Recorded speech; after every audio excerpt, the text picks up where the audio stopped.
You know, when it was a complete city of itself, and everything, every aspect of the film was made within those walls, and it was just like, and they were all, the whole crew were a lot of old, wonderful old guys, and they were so good to me. There was, you know, at that time we were shooting with the old Mitchell camera, and the blimp Mitchell was a huge camera, and I was shooting a lot of the film on a Arriflex, unblimped Arriflex, because I was, you know, I was never interested in getting direct sound. You can always put the sound on afterwards to get the image right. So the one day the cameraman said to me, "John, you know, all the executives were coming down to visit the set the next day." He said, "John, if I were you, I'd use the Mitchell tomorrow rather than the Arriflex." I said, "Why do you say that?" He said, "Well, if they see all that money disappearing into that tiny camera, they're going to get very nervous."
Michael Powell had seen Rex Ingram die for his art. The director who taught him how to direct when he was at the Victorine Studios in France.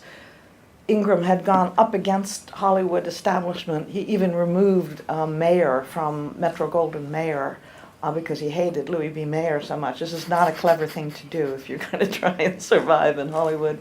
And he had seen Rex lose his ability to make films. And he knew the history of many other great artists from the beginning of time who have been killed by their art or died for their art. Notre tâche à nous, sélectionneurs, elle devient beaucoup plus difficile parce qu'on est obligé d'embrasser beaucoup plus large et de ne plus, et on l'a vu presque un peu à l'édition 2012 de Cannes, sur des choses qui étaient évidentes avant, qui le sont moins, que les films plaisent ou pas. C'est pas la question, parce qu'on sait très bien combien de fois je suis obligé de dire à des gens, mais attendez avant de porter des jugements définitifs, puisque la liste est longue. Des gens qui ont été sifflés à Cannes, de l'Aventura à la Dolce Vita, des choses de la vie à la Grande Bouffe. Donc on le sait, c'est même le principe de Cannes. À la limite, soit il faut que ça cogne plus fort, et à ce moment-là ça devient pittoresque, comme ce le fut dans le passé, soit parce que l'histoire nous a appris qu'il faut un peu garder raison parfois et de se dire qu'il ne faut pas, parfois pendant le générique de fin, entre le générique de fin et les casiers, décider qu'il y a tellement de gens à Cannes qui pensent que le monde entier attend leur opinion.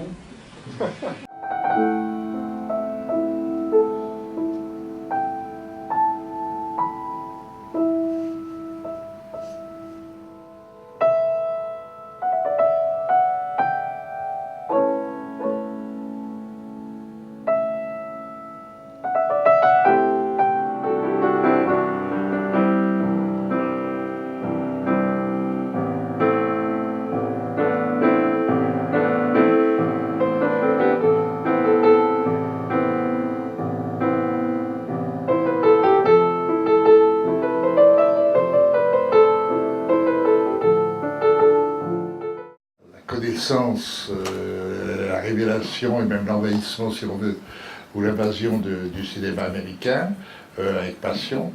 Donc, comme je suis toujours à Paris, j'ai la chance d'aller au cinéma souvent. Et là, de rencontrer tout bêtement des gens qui vont au cinéma, qui ont le même âge que moi, et qui est dans le cinéma. Puis en plus, il y a quelqu'un qui vient d'ouvrir un endroit que vous connaissez bien ici, qui s'appelle une cinémathèque, donc une cinéthéca. Et donc l'endroit, et là, je m'y retrouve. Et forcément, on rencontre des jeunes de son âge, et on commence à parler de cinéma, à discuter de cinéma, jusqu'à minuit, jusqu'à 2 heures, jusqu'à 5 heures du matin, jusqu'à 8 heures du matin. Aucune importance pour ces gens-là, ça peut s'appeler, ou vont s'appeler Romer, Rivette, Chabrol, non pas Chabrol, Chabrol est encore là, Godard, Truffaut, etc. Enfin bon. Mais j'ai eu la chance de me retrouver à une époque où c'était à la fois la continuation du grand cinéma classique, c'est-à-dire les grands cinéastes américains, Hitchcock, Hawks, que j'aimais beaucoup d'ailleurs, contrairement à Positif à l'époque, et aussi l'arrivée bientôt du cinéma du cinéma moderne, enfin, c'est-à-dire la nouvelle vague, et aussi Vardar, Hennet, et puis plus tard les cinéastes tchèques, les cinéastes québécois, les cinéastes brésiliens, les cinéastes yougoslaves, enfin, polonais, enfin bon, il y avait toutes les japonais.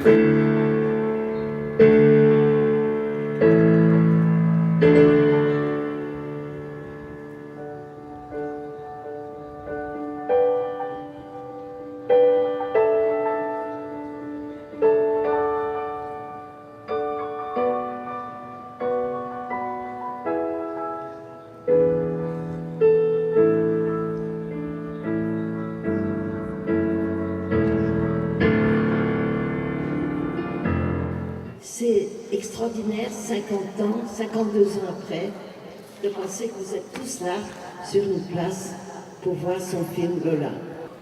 Évidemment, Lola, c'est Anouk Aimée. Et elle aurait beaucoup voulu venir être avec vous, et de sa part, je vous transmets un grand bonsoir. Alors, même si c'est vrai que j'ai écrit les paroles de la chanson, mais je n'ai jamais travaillé avec Jacques Demy. J'avais un grand respect pour son indépendance et sa solitude. Si vous le saviez, un énorme espoir insensé, celle qui n'ouvrira ses bras qu'à celui qu'elle reconnaîtra. Entre 1000, entre 100 ou 3, à qui elle dira « Toi, toi, toi, c'est moi Lola ».